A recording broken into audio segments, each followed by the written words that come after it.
오늘 하나님의 말씀은 사랑은 많은 죄를 덮는다, 허다한 죄를 덮는다라는 말씀입니다. 여러분, 우리 하나님께서 우리의 죄악에도 불구하고 허물에도 불구하고 우리를 사랑하시고 또 그것을 극복할 수 있는 은혜를 허락하시는 귀하고 아름다운 하나님이신 줄로 믿으시기를 주님의 이름으로 축복합니다. 오늘 본문은요, 이상하게 만물의 마지막이 가까이 왔으니 라는 말씀으로 시작합니다. 종말에 대한 이야기이죠. 여러분, 종말은 많은 분들이 생각하기에는 기독교만 있는 거 아닌가 그렇게 생각하실지 모르겠습니다. 그래서 다른 종교들은 종말에 대해서, 마지막에 대해서 어떻게 생각하나, 있나 없나 뭐 이런 거 살펴봤더니 어떤 굉장히 박사급의 스님이 글을 하나 썼어요. 보니까 불교에도 종말이 있답니다. 금강경이라는 경전이 있는데, 금강경이 뭔가 저는 잘 모르니까 막 찾아보면서 공부를 해봤어요. 금강경, 그러니까 다이아몬드 같이 강력한 가르침인데 이게 석가모니의 가르침 중에서 뽑아서 남겨놓은 걸 이제 기록했다는 거예요. 근데 제가 이거 아무리 봐도 좀 가필된 거 아닐까, 변형된 거 아닐까 그런 생각을 좀 하게 됐습니다. 왜냐하면 석가모니가 이제 세상을 떠난 지 500년 후에야 기록된 경전이니까 이게 그 직접 쓴 거 맞을까? 그 직접 말씀이 맞을까? 그런 생각을 하게 됐어요. 어쨌든 그 책 가운데 그분이 이제 해설하기에 박사급 스님이 해설하시기에는 뭐라 그러냐면, 열애가 인멸한 뒤에 5번의 500년이 존재한다, 그렇게 써져 있다는 거예요. 5번의 500년, 그러니까 2500년이잖아요. 그러니까 석가모니가 입적한 다음에 2500년이면 거의 이 시대예요. 이 시대. 근데 그분이 얘기하기로는 이제 석가모니가 얘기한 대로 그 부분을 중간에 어떤 분이 이제 또 다르게 해석했는데, 약 1000년 동안 정법 시대, 그러니까 석가모니의 가르침이 살아있는 시대가 정법 시대가 전개되고, 그 다음에 있긴 있는데 잘 실천되지 않는 상법 시대가 한 1000년 정도 진행되고, 그 다음에 말법 시대, 이 득도하기 어려운 한 500년의 시기가 이제 전개된다. 그렇게 따지면 지금이 말법 시대 마지막 시대라고 얘기하는 거죠. 또 이제 북송의 유학자이고 또 수에 대해서 굉장히 밝았던 상수학자였던 소강절이라는 분이 시대를 삼황, 오제, 오패, 이적, 금수의 시대 5시대로 이렇게 나누면서 이적 시대 다음에 금수의 시대, 짐승의 시대가 온다. 그러니까 거의 끝이죠. 이적의 시대가 그러면 뭐냐 봤더니, 몽고가 세운 원나라, 그리고 만주가 세운 청나라, 이민족 오랑캐가 이 두 나라가 세워져 가지고 세상을 다스린 이적의 시대 다음에 금수의 시대가 온다는 거예요. 청나라 망했잖아요. 그러니까 지금이 금수의 시대다, 그렇게 얘기하는 거예요. 여러분, 이슬람은 없을까요? 이슬람은 굉장히 기독교적이에요. 심지어는 심판의 날이 오면 그때 무슨 일이 일어나냐? 이사가 온다. 이사가 누구냐? 예수님이에요. 예수님이 와가지고 이슬람을 돕는데요. 왜 기독교인을 돕지 왜 이슬람을 도와? 참 이상한 해석인데, 이 이슬람을 도우면서 다잘, 인류를 현혹하는 거짓 구원자, 우리로 얘기하면 적그리스도잖아요. 이게 왜 이럴까요? 예수님 말씀, 신약교회 교회 가운데 와가지고 말씀 배우다가 가가지고 자기네 민족에게 말씀 가르치니까 이런 얘기가 나오는 거예요. 그러니까 적그리스도를 깨뜨리고 하나님의 백성을 구원하는 스토리를 카피한 게 이슬람의 종말론이에요. 여러분, 이처럼 모든 종교는 사실은 종말에 대해서 얘기하고 있고요. 여러분, 물리학의 법칙을 따져봐도 이 지구는 언젠가는 소멸될 것이고요. 여러분, 왜 그래요?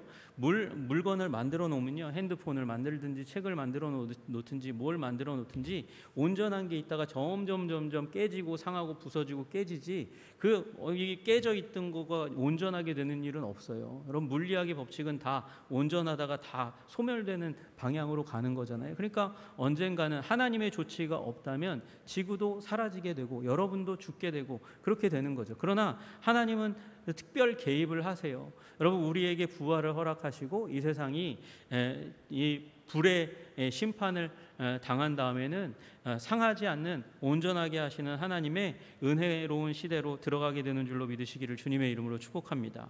오늘 본문에 만물의 마지막이 가까웠으니, 그러니까 종말이구나. 아니 목사님, 근데 종말이 이거 지금 말세의 마지막에 가까웠다고 베드로가 얘기한 지 2000년이 지났는데 무슨 말세가 이렇게 길어요? 그러면서 저한테 시비 걸 수 있는데, 이거 베드로가 얘기한 거예요. 저한테 시비 걸지 마시고. 여러분, 이 말은 뭐냐면 말세에 베드로가 얘기하는 건 말세의 시작이 이미 일어났으니까 말세의 마지막도 곧 올 거야. 이미 시작됐어라고 얘기하는 거죠. 여러분, 말세의 시작이 어떻게 시작되냐? 여러분, 약속하신 메시아가 오면 시작되는 거죠. 약속을 언제 하셨어요? 여러분, 창세기부터 나오잖아요. 이거 다시 한번 얘기하지만 여인의 후손이 오겠다고 하나님께서 아담에게 말씀하셨어요. 여인의 후손, 다 여러분과 저나 다 남자의 후손이기도 하지만 보다 더 여인의 후손이잖아요. 여인의 몸에서 태어났어요. 여인의 후손은 아닌 사람이 없어요. 그러나 여러분, 예수님처럼 이 남자의 도움이 없이 태어난 동정녀 탄생, 여인의 후손 예수 그리스도, 그분이 오셔서 이 창세기 3장에서 말씀하셨던 하나님의 약속을 성취하신 줄로 믿으시기를 주님의 이름으로 축복합니다. 거기서부터 시작해서 수많은 메시아에 대한 메시지가 쭉 나와 있어요. 모세에게는요, 나와 같은 선지자가 올 거야 라고 말씀하셨어요. 다니엘은요, 7장에서 뭐라고 얘기하냐면 옛적부터 계시니 앞에 인자 같은 이가 구름 타고 올라간다 말씀하셨어요. 여러분, 이 인류 역사 가운데서 구름 타고 하늘로 올라간 분 누가 있을까요? 예수님이 가장 대표적이잖아요. 예수님 뿐이라고 얘기해도 과언이 아닙니다. 여러분, 우리 엘리야는 불병거 타고 올라갔으니까, 예배로 치고 구름이 아니니까 우리 예수님이 구름 타고 올라가셔서 이 다니엘서 7장의 예언을 성취하신 줄로 믿으시기를 주님의 이름으로 축복합니다. 여러분, 그리고 특별히 우리 말라기 말씀 가운데 이 메시아에 대한 예언이 있잖아요. 우리 3장 1절에 보면 그렇게 말씀하세요. 만군의 여호와가 이르노라, 보라, 내가 내 사자를 보내리니 그가 내 앞에서 길을 예비할 것이요. 사자는 보내는 사람이에요. 보내는 사람이 내 앞에서 길을 예비할 거래요. 여러분, 이거 누구예요? 이게 세례 요한을 얘기하는 거예요. 그리고 너희의 구하는 바 주가 누굽니까? 메시아입니다. 그리스도입니다. 그리스도가 호련히 그 전 이 성전에 임하시는 일이 일어나게 되겠다 말씀하시는 거죠. 우리 예수님은요, 어렸을 때도 성전에 가서 할례 받으시고, 또 어렸을 때 성전에 가셔서 제사장들과 말씀을 논하시고, 그리고 그 인생 가운데도 이제 정기적으로 성전에 올라가시면서 말씀 사역을 하셨고, 그 성전에서 예수님께서 십자가에 못 박혀 죽으셨습니다. 여러분, 그처럼 말라기 가운데서도 주목해, 어텐션, 주목, 이거 잊으면 안 돼, 이거 놓치면 안 돼 그러면서 말씀하셨어요. 여러분, 말라기가 뭡니까? 말라기가 마지막 말씀이에요. 마지막 말씀이 언제? 예수님 오시기 400년 전에. 그러고 나서 그 말라기 예언 말씀하고 나서 400년 동안 그 시기를 뭐라고 부르냐면 말라기라고 부르거든요. 침묵기라고 부르거든요. 왜 침묵기예요? 말씀 안 하셨으니까. 예언자들을 통해서 말씀 안 하세요. 여러분, 누군가가 말을 안 하면 그 다음에 생각하게 되지 않습니까? 내 아내가 말을 안 해, 남편이 말을 안 해, 자식이 말을 안 하네, 부모님이 말을 안 해. 그러면 왜 못 삐지신 거 있나? 뭐 마음 상한 거 있나? 지금 무슨 곤란한 일이 있나? 그러고 그분을 살펴보고 그분이 나에게 입을 열었을 때 마지막으로 했던 말이 뭐지? 그러고 계속해서 생각하잖아요. 그게 말라기의 효과예요. 침묵기의 효과거든요. 근데 그 말라기 가운데 이제 호련히 주가 그의 이 전 가운데 임하시겠다고 말씀하셨어요. 그리고 예수님이 오셨잖아요. 예수님이 오시고 예언된 모든 것을 이루어 주셨어요. 그것이 말세의 시작이에요. 말세의 시작. 여러분, 그럼 말세의 마지막, 말세의 끝은 언제 올까요? 우리 예수님이 언제 다시 오실까요? 여러분, 예수님께서 제자들에게 말씀하셨어요. 너희는 가서 모든 족속으로 제자를 삼아라, 그렇게 말씀하셨죠. 그게 유일한 옵션이에요. 모든 족속에게 제자가 일어나면 주님 다시 오실 날이 가까워진 거예요. 이 천국 복음이 모든 민족에게 증언되기 위해 온 세상에 전파되리니 그제야 끝이 오리라. 모든 민족에게 복음이 전파되면, 그러면 그 가운데 교회가 생겨나겠죠. 제자가 생겨나겠죠. 그러면 끝이 가까이 온 거예요. 그 다음에도 도적같이 오시기 때문에 몇 날 몇 시 언제인지 정확하게 알 수는 없어요. 그러나 주님 반드시 오시는 줄로 믿으시기를 주님의 이름으로 축복합니다. 여러분, 베드로의 시대부터 말세는 시작되었고 말세의 마지막이 점점 가까워져 오고 있어요. 여러분, 그리고 그것은 끝이 아니에요. 전환점일 뿐이에요. 여러분, 우리 만물의 마지막이라고 얘기하는 텔로스는요, 전환점이라고 되어 있어요. 여러분, 인류 역사에 전환점이 있어요. 하나님께서 영광과 복으로 쭉 우리 인류를 이끌어 오시다가 전환점이 하나 생겼죠. 누구요? 아담에 의해서 범죄함으로 말미암아 전환점이 생겨가지고 이 롤러코스터 밑으로 추락하듯이, 그렇게 번지점프 추락하듯이 추락하는 인류의 역사 가운데서 이제 예수 그리스도로 말미암아 하나님께서 전환시켜 주셨어요. 근데 아담의 시대만큼 아직 올라가지 않았거든요. 그 전환점으로 말미암아 올라가다가 이 전환점까지 쫙 갑자기 올라가는 때가 오게 될 것인데, 그때가 말세의 마지막 때 우리 주님께서 오시는 때인 줄로 믿으시기를 주님의 이름으로 축복합니다. 여러분, 그래서 오늘 베드로는요, 지금 마지막 때를 바라보면서, 우주적인 마지막 때를 바라보면서 낭망하지 말라는 거예요. 그때는 아담의 때 그 이상의 위대한 시대가 올 것이니까 기대함으로 그 마지막 때를 기대하라고 말씀하는 거죠. 여러분, 그 마지막 때를 기대함으로 바라보시면서 또한 더불어서 우리 인생의 마지막도 염두에 두면서 여러분 이 말씀을 읽어 내려가시기를 주님의 이름으로 축복합니다. 여러분, 왜 그래요? 지금 마지막 때라고 얘기하고 나서 그 다음에 12절부터 시작하는 그 부분에서는 이 마지막 때에 일어날 안타까운 일들에 대해서 얘기해요. 지금 이제 이 베드로의 서신을 받는 그 성도들도 12, 13, 14절을 보시면 불시험, 고난, 치욕이라는 개인적인 기독교 역사 가운데 환난의 시대를 살아요. 여러분, 우리는 우주적인 마지막 하나님께서 일으키실 그 재림의 기적적인 역사를 염두에 둔과 동시에 환난으로 말미암아 내 생명이 언제 끝날지 모르는 개인적인 종말을 염두에 두면서 그 가운데서 우리는 칭찬받는 하나님의 종으로 어떻게 살아갈 것인가, 사랑하는 하나님의 자녀들로 어떻게 살아갈 것인가 우리에게 지침을 주고 있어요. 여러분, 그런데 좀 어려워 보이지만 여러분, 이건 대계명의 내용과 다르지 않다는 걸 저는 읽어가면서 저는 느꼈어요. 여러분도 그걸 느끼셨으면 좋겠어요. 여러분, 대계명이 무엇입니까? 하나님을 사랑하고요, 그 다음에 이웃을 사랑하는 거예요. 아니 목사님, 하나님을 사랑하라는 말이 거기 어디 있나요? 여기 만물의 마지막이 가까이 왔으니 그 다음 말씀이요, 한번 볼까요? 그러므로 너희는 정신을 차리고 근신하여 기도하라 라고 말씀하고 계세요. 이게 하나님 사랑의 방식이에요. 어떤 시대 가운데 우주적인 종말과 개인적인 그 환난의 상황을 언제 만날지 모르는 그 상황 가운데 우리가 하나님을 사랑하는 방식이라는 거예요. 여러분, 환난이 온다고 공포 가운데 떨지 마시고 눈물을 흘리지 마시고 아파하지 마시고 정신을 차리시기를 주님의 이름으로 축복합니다.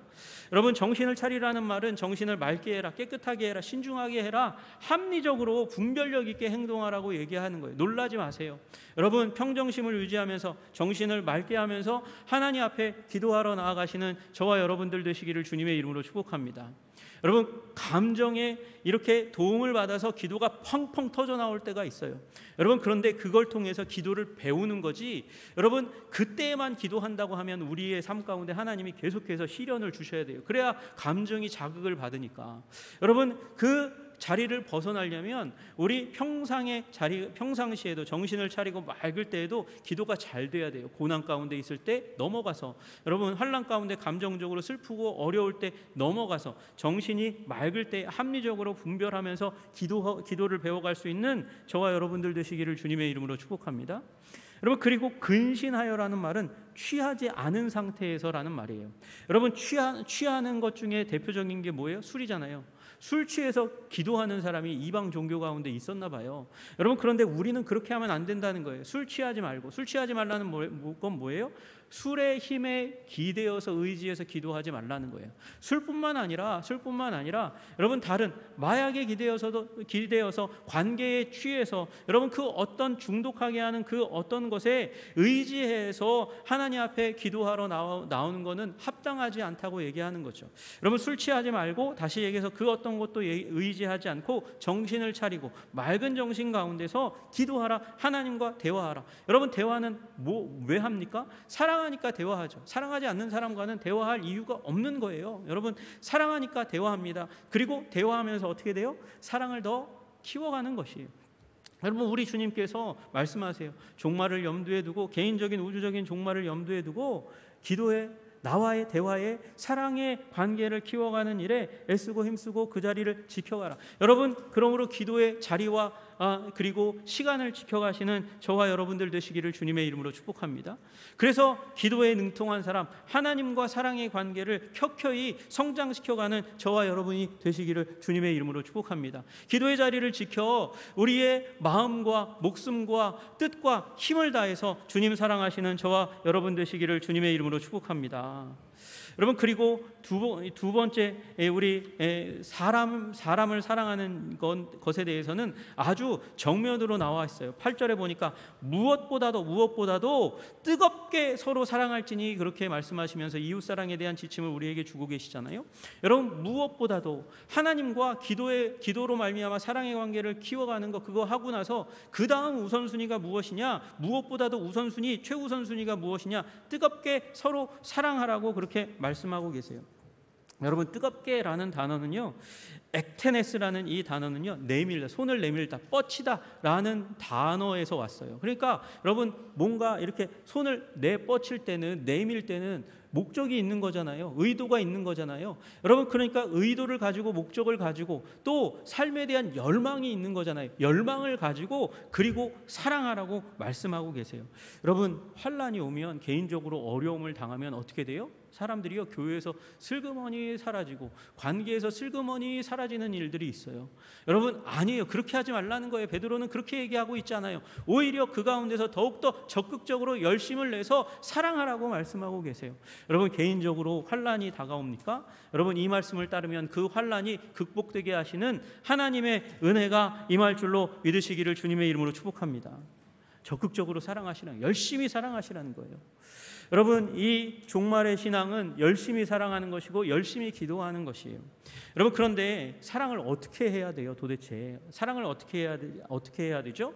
여러분, 그 사랑을 하는 방법에 대해서 지금 오늘 본문은 9절과 10절에서 우리에게 가르쳐주고 있습니다. 이 정도 하면 베드로 사도가 자기의 공동체를 목회하고 섬기면서 이 두 가지를 잘하면 사랑이 일어나더라라는 걸 발견하고 그것을 우리에게 가르쳐주고 있어요. 여러분, 첫 번째는 9절 한번 같이 읽어보실까요? 같이 한번 읽어보겠습니다. 같이 읽겠습니다. 시작. 서로 대접하기를 원망 없이 하고, 서로 대접하기를 원망 없을 때까지 대접하라고 그렇게 얘기하고 있습니다. 여러분, 이 서로, 뒤에 나오는 서로는요, 각각 서로 이렇게 주고받는 거예요. 여기 나오는 서로는요, 제가 보기에는 역할을 분담해서 대접하라고 말씀하시는 거예요. 그걸 통해서 사랑을 표현하라는 거죠. 왜 그러냐? 여러분, 여기 대접이라는 단어가, 제가 다른 설교에도 몇 번 말씀드렸는데, 대접이라는 단어가 이 제노스와 필레오의 합성어예요. 제노스는 뭐냐? 이방인, 나그네를 의미하는 거예요. 나그네가 내가 나그네에게 사랑을 베풀면, 섬기면 나그네가 나에게 사랑을 베풀 걸 기대할 수 있습니까? 별로 기대가 되지 않잖아요. 그러니까 나그네를 섬기고 사랑하는 일을 나 혼자가 아니라 서로 그렇게 섬겨주라고 얘기하는 거죠. 낯선 사람을 사랑하라, 이게 오늘 대접의 의미입니다. 여러분, 왜 이렇게 했냐면 당시에는요, 숙박시설이 굉장히 비싸요. 그리고 성수기에는 더 비싸요. 지금도 마찬가지잖아요. 호텔이 성수기 되면 훨씬 더 비싸져요.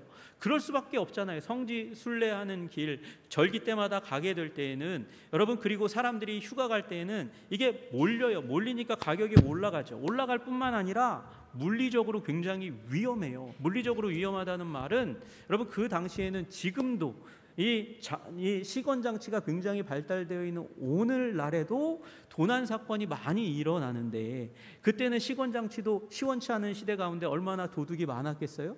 문 열고 들어와서 때리는 일이 왜 없었겠어요? 그러니까 물리적으로도 위험해요. 그리고 도덕적으로도 위험하죠.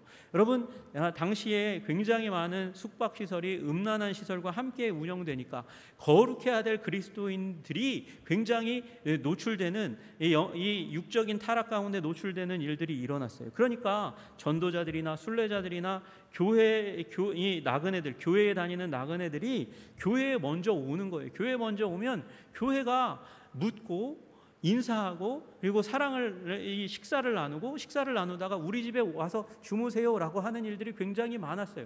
그걸 환대, 여기 얘기하는 대접, 이방인 낯선 사람을 섬기는 일로 표현되어 왔어요. 여러분, 이거는요, 그냥 당시의 시대적인 상황이 아니라 성경에 나와 있는, 성경에 대대로 나와 있는 가르침이에요.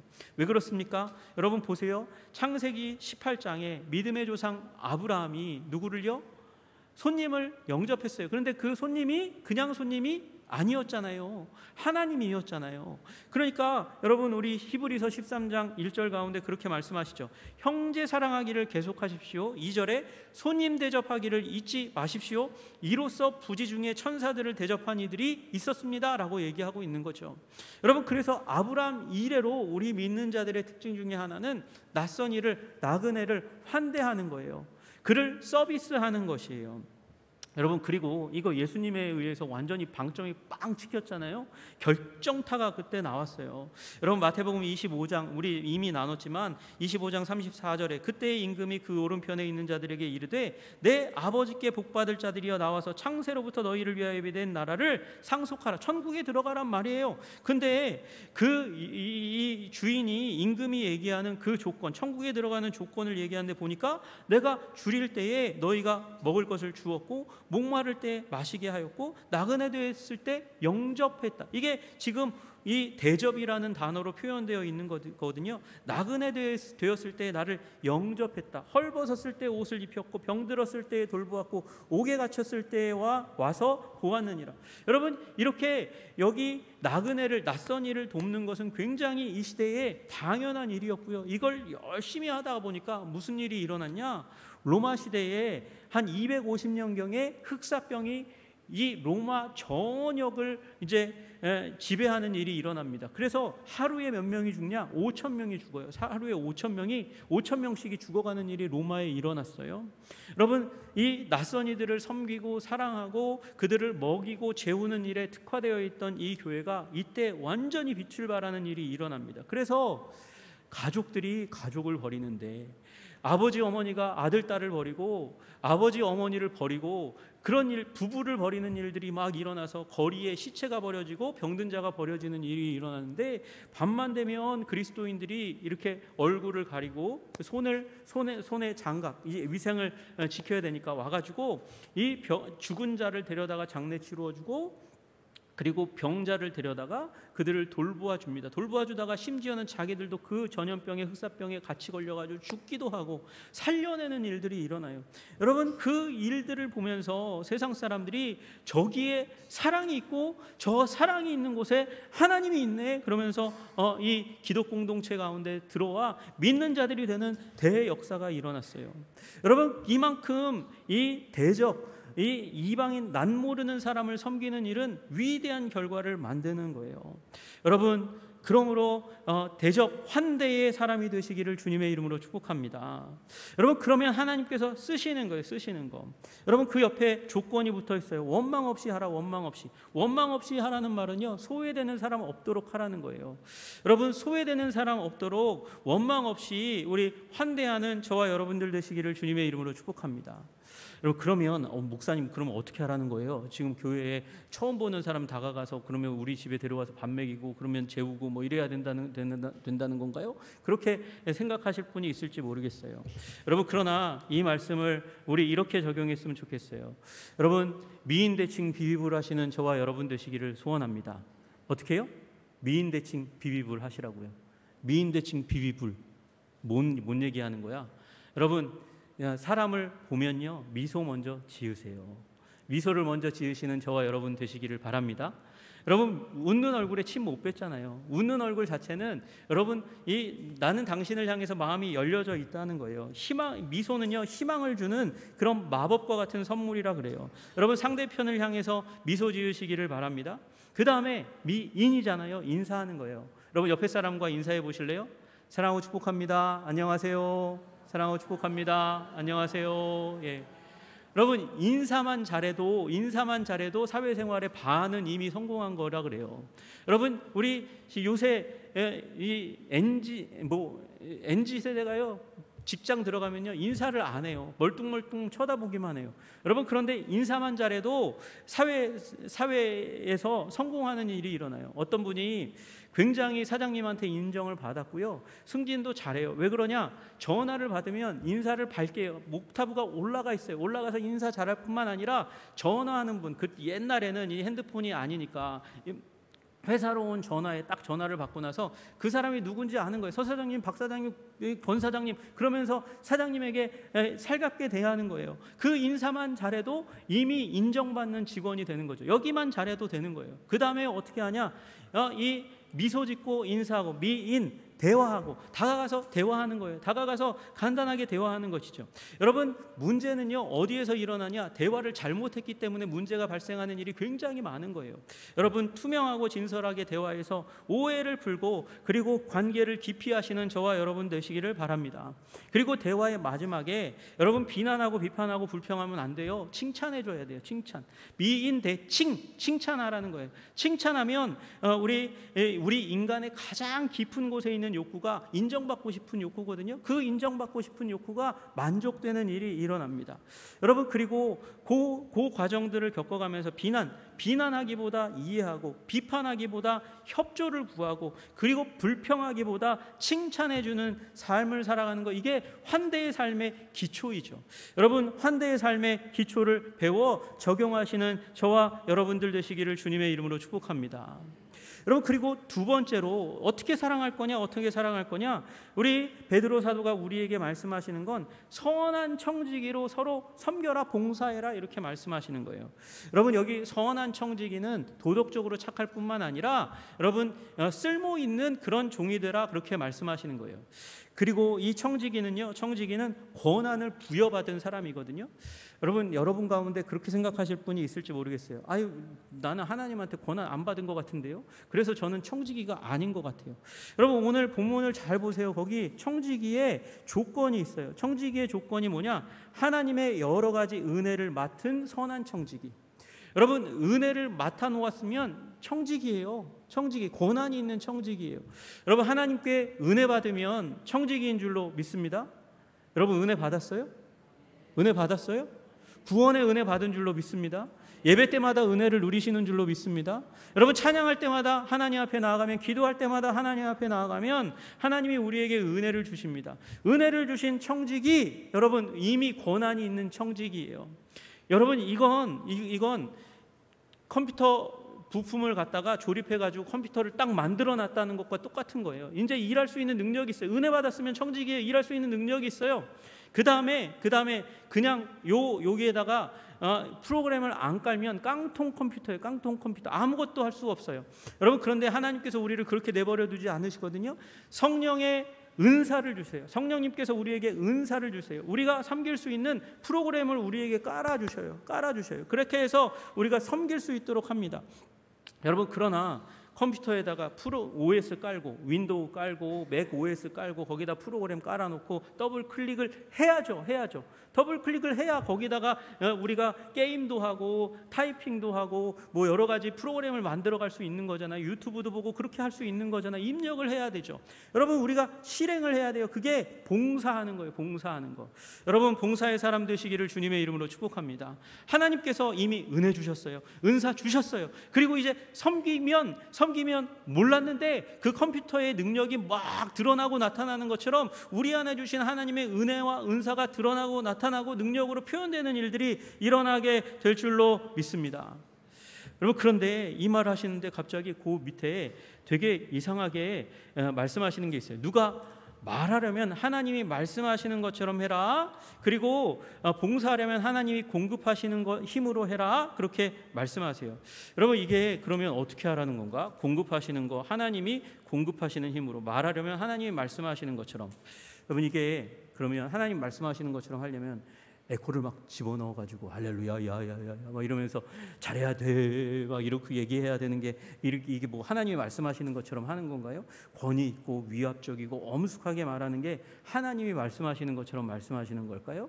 여러분, 하나님이 말씀하시는 것처럼은 여러분 인격적으로 하라는 거예요. 인격적으로. 여러분, 우리 예수님이 만왕의 왕 만주의 주님이시지만 우리 예수님께서 다가오실 때 갑자기 나타나시지 않았어요. 불쑥 나타나시지 않았어요. 여러분, 그걸 우리 요한 사도는 그렇게 얘기하죠. 볼지어다 내가 문 밖에 서서 두드리노니. 내가 누구예요? 예수님이에요. 내가 문 밖에 서서 두드리노니. 왜 두드려요? 네가 열어주기까지 내가 기다린다. 그러면서 두드리노니. 누구든지 내 음성을 듣고 문을 열면 안 열 수도 있어요. 그러나 예수님은 그 음성을 내서 너희들이 열기까지. 여러분, 우리 주님은 그냥 문 활짝 열 수 있는 권능도 있고 권위도 있으신, 자격도 있으시는 분이시지만 밖에서 놓고 하신다는 거예요. 그 음성 딱 들으면 우리가 마땅히 만왕의 왕이 오셔가지고 이 문 열라고 말씀하시는데 당연히 벌컥 제껴야죠. 그런데 기다리시는 거예요. 우리가 문 열 때까지 기다리시는 거예요. 이게 인격적인 그리스도의 모습이죠. 여러분, 우리 섬길 때에 인격적으로 기다려주는 모습이 있어야 되는 거죠. 여러분, 그리고 하나님이 공급하시는 힘으로 하는 것 같이 해라. 이 말씀은 뭐예요? 여러분, 이 말은 완벽하게 하라는 말이 아니에요. 완벽하게 하라는 말, 실수 없이 하라는 말씀이 아니에요. 이 말은요, 하나님이 능력 주시는 대로 하니까 네가 교만할 일 아니야. 네가 자랑할 일 아니야. 다시 얘기해서 겸손하게 하라는 것이에요. 인격적으로 겸손하게 섬겨 나아가는 삶을 살아가라. 그게 주님께서 말씀하시는 우리 사랑의 지침인 것이죠. 여러분, 그러므로 인격적이고 겸손한 우리 섬김의 사람 되시기를 주님의 이름으로 축복합니다. 여러분, 우리 그리고 환대하는 미인 대칭 비비블 여기 데일 카네기라는 분이 가르쳐 주신 지침이거든요. 여러분, 그걸 가지고 우리 밝게 사람들을 대하고 환대하는, 환영하는 삶을 살아가시는 저와 여러분 되시기를 소원합니다. 여러분, 한 사람의 예를 이제 얘기하고 마치려고 그래요. 여러분, 20세기가 기억하는 가장 위대한 선교사 중에 하나가 이제 인도를 섬겼던 스탠리 존스라는 선교사님이었습니다. 인도의 길을 걷는 예수님, 인도도상 예수라는 책으로 굉장히 유명하신 분인데, 이분이 1920년대부터 시작해서 원탁 운동을 시작했어요. 원탁. 여러분, 라운드 테이블, 동그란 테이블 얘기하는 거예요. 이 원탁을 지금도 어떤 단체에서 우리 원탁 운동을 일으키는 데가 있어요. 원탁이 왜 중요하냐? 왜 사각은 안 돼요? 왜 세모난 건 안 돼요? 여러분, 사각은 어느 자리에 보스 자리가 있어요. 긴 테이블의 끝에 요 출입구로부터 가장 먼 곳에 거기에 보스의 자리가 있잖아요. 이 모임을 주최하는 사람의 자리가 있잖아요. 근데 라운드 테이블은 어디에 앉든지 각이 똑같아요. 그래서 거기는 원탁은 평등의 자리예요. 평등의 자리예요. 거기에 스탠리 존스가 여러 다양한 신앙 배경을 가진 사람들을 초청해서 그 자리에서 평등하게 앉아서 환대하고, 아까 미인 대칭처럼 이렇게 환대하고 존중하면서 대화합니다. 경청하면서 듣습니다.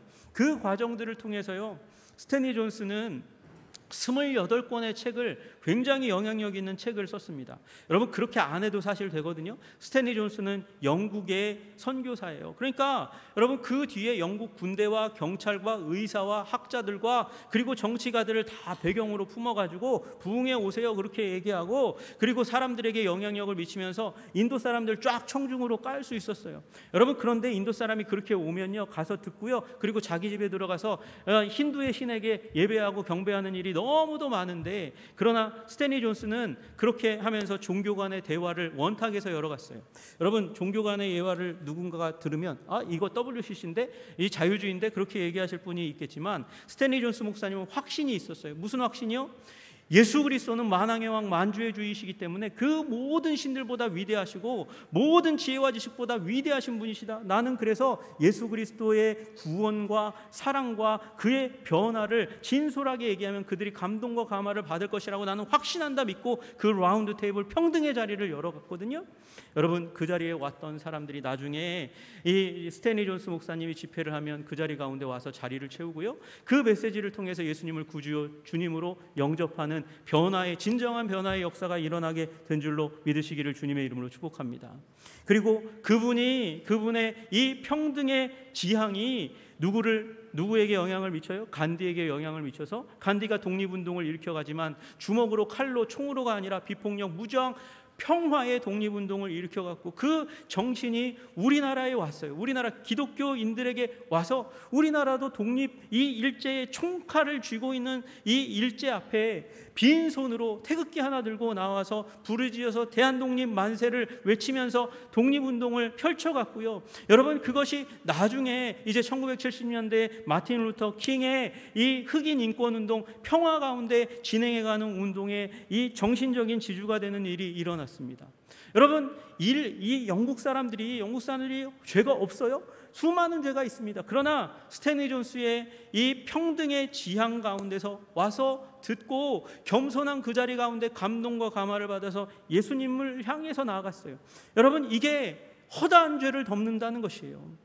여러분, 우리가 진정으로 사랑하면, 환대하고 겸손하게 인격적으로 섬기고 사랑하면, 여러분, 허다한 죄는 다 잊혀지고 예수 그리스도를 향한 우리의 뜨거운 열정만 남아서 하나님의 영광이 드러나고 나타나는 위대한 역사가 일어나게 되는 줄로 믿으시기를 주님의 이름으로 축복합니다.